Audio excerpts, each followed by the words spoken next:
Bonjour, donc aujourd'hui on va s'intéresser aux relations de stéréoisomérie qui peut exister entre différentes représentations d'un même composé.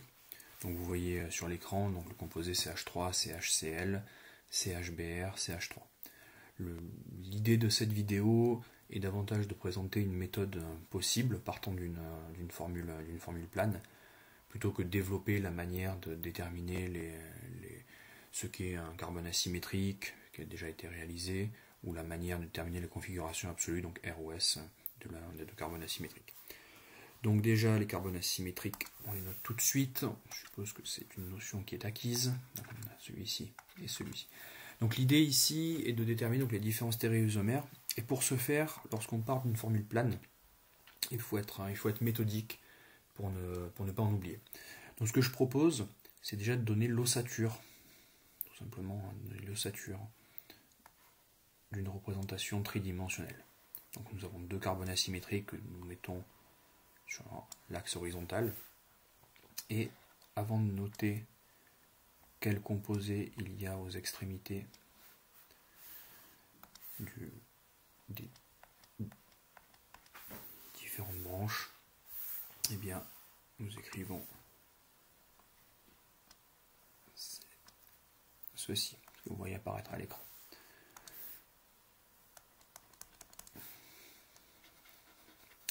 Sachant que pour déterminer la configuration absolue de chacun des deux carbones, nous pouvons numéroter par exemple 2 et 3, alors, supposons qu'on parte de la gauche, ici c'est le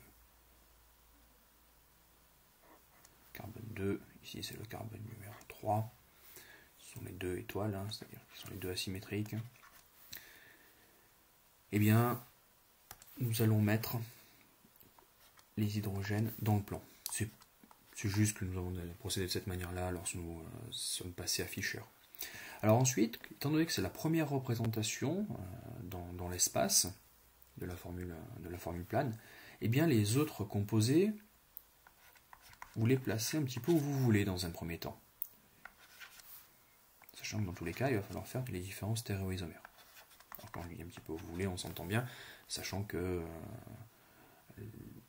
les hydrogènes ont déjà été placés. Donc une fois que ceci est écrit, vous avez la première représentation, donc vous avez décidé arbitrairement de positionner dans l'espace les différents groupements. Donc à partir du moment où on a le premier, nous allons déterminer sa configuration absolue, enfin la configuration absolue R ou S de chacun des deux carbones. Donc pour ce faire, c'est plus simple, c'est pas obligatoire du tout d'ailleurs, mais c'est vrai que c'est plus simple de passer par Fischer. Sachant que le groupe numéro 4, l'hydrogène, sera forcément en arrière du plan quand on fait par Fischer. Donc on fait comme nous allons procéder en classe, ça veut dire que la chaîne que je vais surligner en rouge correspond à la chaîne verticale. Et puis nous allons donc mettre en arrière du plan. Le carbone 2 arbitrairement est positionné ici, le carbone 3 est positionné ici. Donc les deux hydrogènes, sachant qu'ils sont en arrière du plan dans Fischer, nous les mettons de cette manière-là. Et ensuite, les autres groupements tombent de même, donc nous avons CH3, Cl, et puis de l'autre côté, sans se tromper, en haut pour le 3, CH3Br. Alors, pour le carbone numéro 2, ici, donc le premier groupement, le prioritaire, c'est Cl.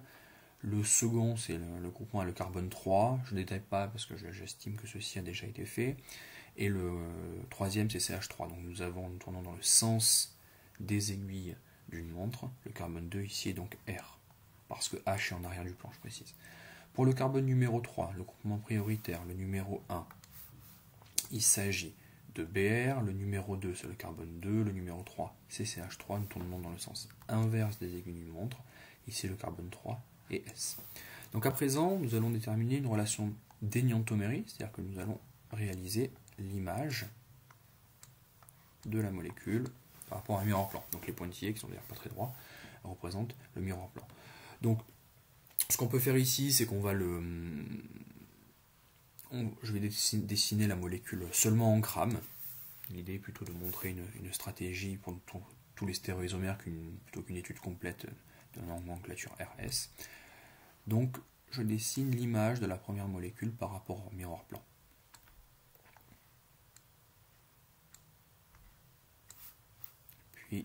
ceci, là, là. Et nous avons donc en arrière du plan ces choses-là. Alors, l'hydrogène est ici.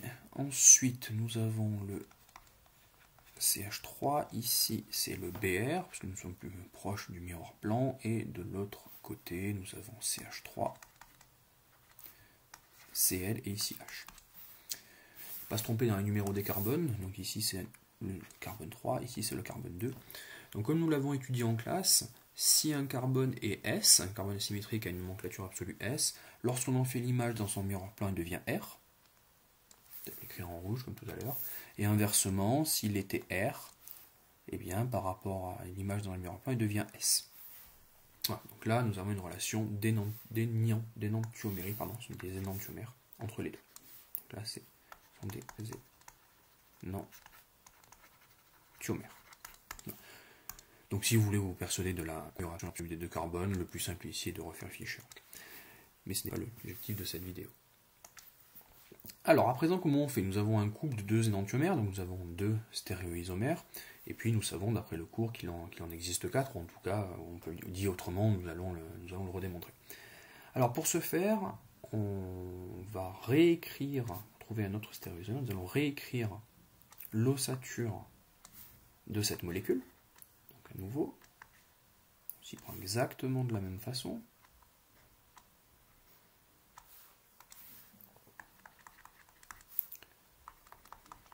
Voilà. Donc nous positionnons les H au même endroit. Et la seule chose que nous allons faire, nous allons intervertir deux substituants sur seulement l'un des deux carbones. Donc tout à l'heure nous avions le CH3 ici, donc ici je mets le chlore, le Cl, et puis à la place du Cl je mets le CH3. Et surtout je ne touche pas aux substituants, ou en tout cas aux groupements qui sont directement sur le carbone numéro 3. Donc je remets les numéros. Au besoin, pour redémontrer la configuration absolue, repasser par Fischer, s'il y a besoin, hein. Faisons-le, c'est pas toujours utile hein, de s'entraîner un petit peu à le faire. Donc, je ne change pas la manière de représenter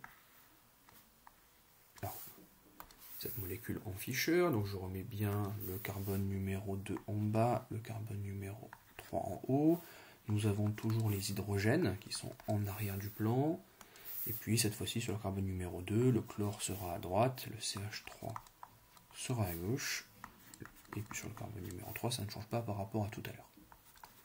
Donc sur le carbone numéro 3, nous avons toujours la configuration S, on va y toucher, et puis démontrons assez rapidement que la configuration du carbone numéro 2 est également S.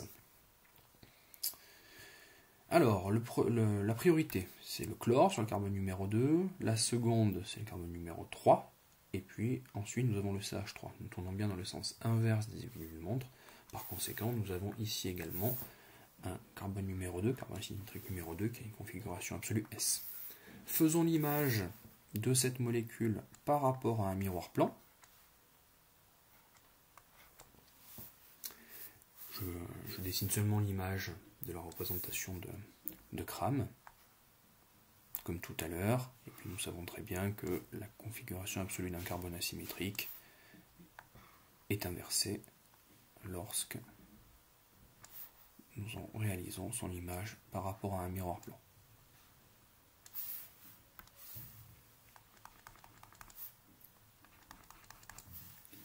Là.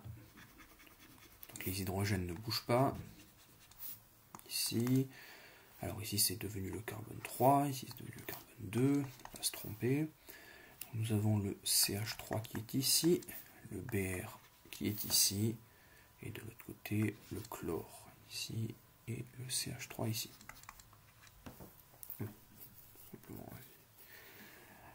Donc les configurations absolues sont inversées, ce qui veut dire que nous avons le carbone numéro 3 qui est R, et le numéro 2 aussi qui est R.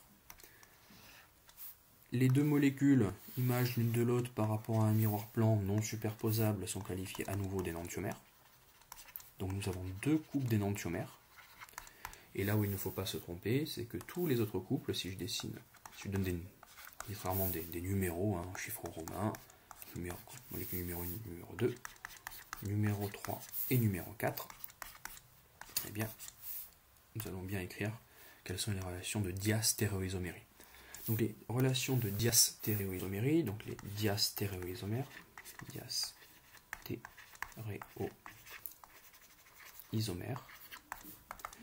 donc nous avons 1, 4, 1 et 4, nous avons, si on, sur l'autre diagonale, 2 et 3, nous avons également 1 et 3, et 2 et 4. Ce sont bien des énantiomères, ce sont bien des stéréoisomères, pardon, non énantiomères. Voilà, donc on arrive au terme de cette vidéo. Donc l'idée ici était plutôt de démontrer une méthode partant de la formule plane qui est écrite, et pour arriver à écrire les différentes représentations dans l'espace, sachant qu'au départ, nous positionnons les groupements selon un choix arbitraire. Voilà, je vous remercie.